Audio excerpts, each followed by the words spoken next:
மலரைத்தானே நான் பறித்தது, கைமுள்ளின் மீது ஏன் விழுந்தது? உறவைத்தானே நான் நினைத்தது, என்னை பிரிவு வந்து ஏன் அழைத்தது?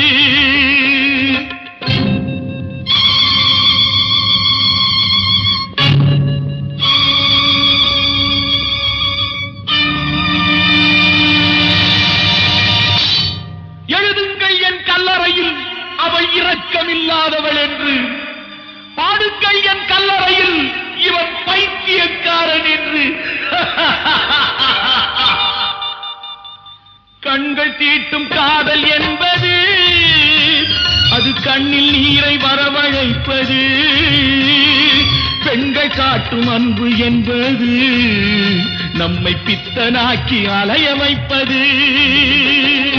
யார்